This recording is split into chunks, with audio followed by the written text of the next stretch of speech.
G'day guys, Chaos Chronicles. So today we're going to have a chat about another question that I'll get asked a fair bit is there like a certain demographic of people, whether it be race, religion or whatever, that get picked on more than the the others? And like if I had to like single it out and try and it would definitely be the white boys, like because um, unlike, and this is my own opinion, and I do realise that opinions are like assholes. Everyone's got one, but yeah, it's definitely, in my opinion, the white boys, and the reason I believe that is because um, so the other races and religions and whatnot have a pretty strong crew about them. You have the Kuris, the Aboriginals, they stick together in their crew. Like they don't just hang out with their crew, but they are a very staunch, they're a very strong crew. And then you've got like your Pacific Islanders, the Islanders, they are a very strong crew. And then you've got like your Muslims, they all stick together as well. The Chinese, the Asians, like the Vietnamese, all of them, they all like kind of congregate in their pack groups and look after their own. And I think like the Aussie boys don't really do that. And yes, there is like crews. Like there would be like Aussie crews, and there is Aussie crews, but like the truth is, the vast majority of these people are more interested in robbing and stealing off each other. Well, not stealing, I shouldn't say that. It's a big no-no in jail. People generally don't do it. But yeah, and like I just like that would definitely be that would definitely be the white boys that get picked on the most. And I find that, the white boys are the ones that get picked on singularity, like because like the bullies and that are generally not going to go pick on someone that's got a big certain race or crew behind them. They usually pick on the weak ones. And generally, like say for instance, what I've noticed as well with my own eyes, that like say for instance, if like there's an islander, a new islander, what no one knows, the other islanders welcome them in and give them anything they need, food, coffee, and that. And yes, there is Aussies that do that as well, but like in my experience, it's just that, and this is a common thing. You talk to the Aussies about this, and they all hate that they don't stick together, and they all pretty much do their own thing unless they're in a gang themselves.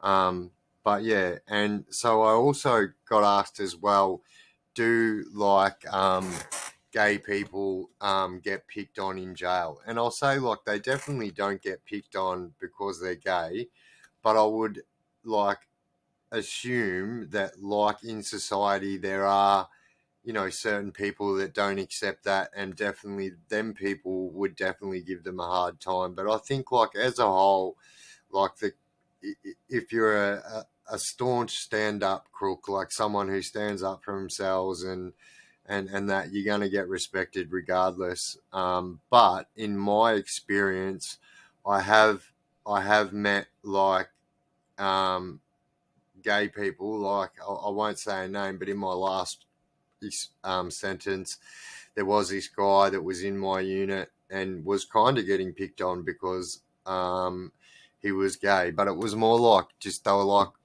it wasn't like he wasn't getting hurt or anything like that. They were just verbally maybe having too much fun, and I put a stop to it a couple of times. And but I remember having a chat to him one day, and he was literally telling me that he that I would be surprised how many straight dudes in jail ask him for sexual favors, and started reeling me off all these names that he has done sexual things with, or that have asked him. And it's just a spin out, like all these people, like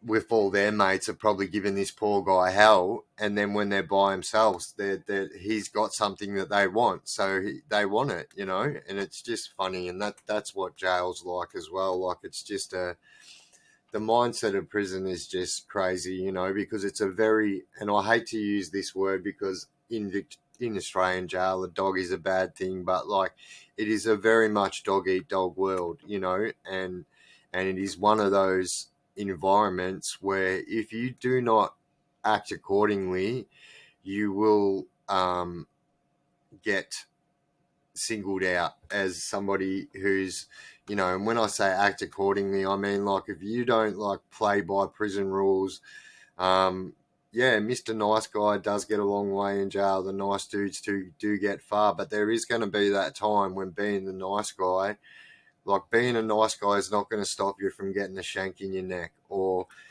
being a nice guy is not going to stop you from someone making you wear your TV as a hat. Like it's not gonna, it can only get you so far, and so like you really have to like assimilate to that kind of environment to survive, and maximum security especially, because you know in maximum security you got people that are never going home, and like um, the prison gang mentality was when I was there last, and I haven't been back to prison for over 2 years now, but like it's still fairly recent, and the gang mentality was just getting more and more. So like people are starting to realize now, like even the Aussie boys, that you know when they band together, they can do more, and so that's really what's you know what's the go. And then you know I've also like you know in prison,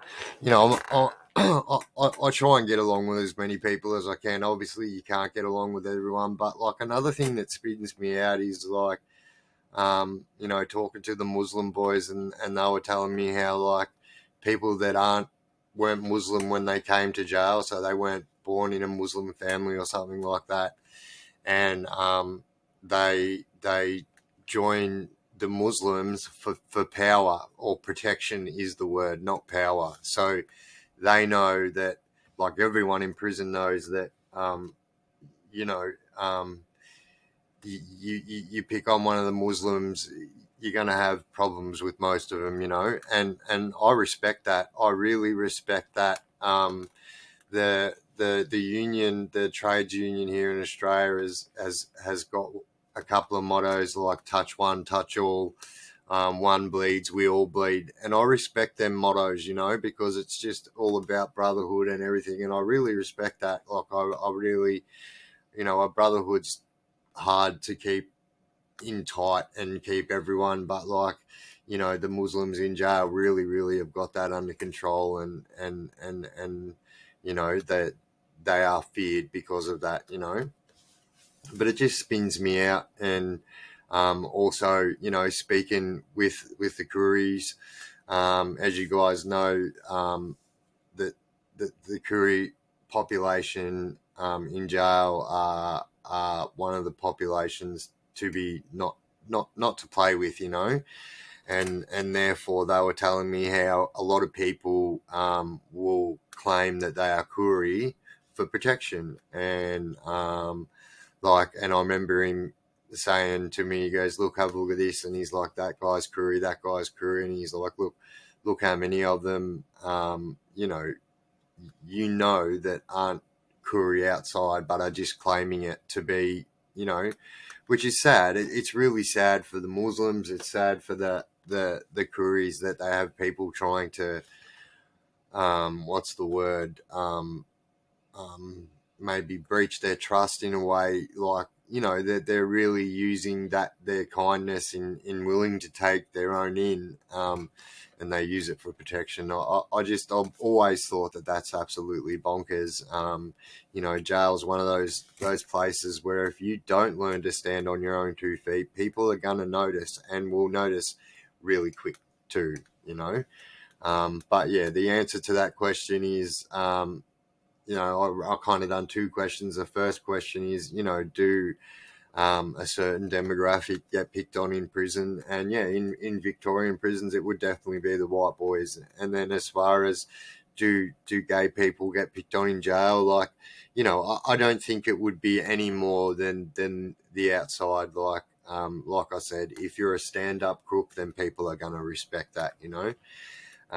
So yeah, there you go, guys. I got so much more content coming out. I'm making probably 5 different videos at the moment, and yeah, I'm just trying to get everything right. And like I said, I'm really humbled by everyone's interaction with these videos, like in the comments. It's just really, really humbling, and I say that every video because yeah, like 100%, it's just very humbling, and like always in my videos. So, you know, those of yous, there's a comment in one of my last 2 videos of someone who said that they've chosen to walk away from crime, and that's very humbling feeling, you know, to know that. And so, you know, guys, just know that you'll never have to deal with any of this bullshit if you don't put yourself in situations that are going to send you to jail. It's as simple as that. And you know, because this whole jail thing, like, there's no honor amongst thieves, as you will anymore. Like, all these people that think they've got a staunch crew of mates. Let's fast forward 10 years, and I'll ask you.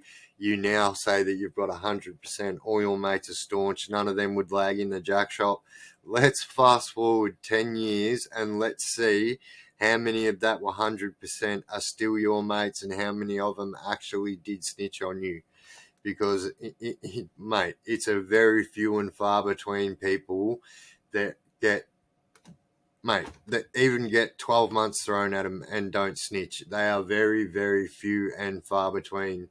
And yeah, so you definitely don't want to live this life. It's all a farce, and like always, guys, it'll just end you up dead or in prison for life. And I spent most of my life in prison.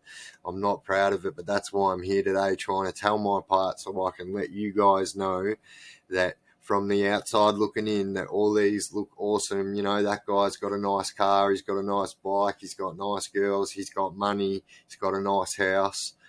Right, that's what it looks like on the outside, but the amount of bullshit that guy has to go through every single day to have that and maintain it, it's just not worth it, guys. It's really not. When you can earn and have all those things right there from working legitimate jobs and doing things legitimately, and there's never a worry. You don't have to worry about the cops kicking in your door because you've got a bloody a Walkinshaw out the front and you're on the dole. Like, that's just stupid things attract stupid. You're going to get treated stupidly because, you know what I mean? I just never understand it. You got people that live in housing commission areas that have got 3 European cars in their driveway worth $80,000 a piece. It just makes, you may as well have a sign on the roof of your car like a taxi that says I sell amphetamines, or a sign on your roof that says who wants amphetamines. Like, it's just crazy. People are their own worst enemy sometimes. All right, guys, I've been Big Biff. You guys have been absolutely awesome. This has been the Chaos Chronicles. And yeah, which reminds me, guys, if you haven't already chuck me a subscribe in there. That would be much appreciated. And hit that bell, guys. That way you'll never miss any of my videos. And always, guys, if you chuck a comment in there, I will get back to you guys. Might not get back to you straight away, but I try and get back to all my comments. And I'm really humbled by everyone's interaction with my page. The growth of my page is happening. Like, I'm really happy with everything, and this wouldn't happen without you guys. So much love to you guys. I'll keep the good content coming, and you guys just keep up humbling me. It's absolutely awesome. Thank you guys. Much love. All right, guys. Ciao, ciao.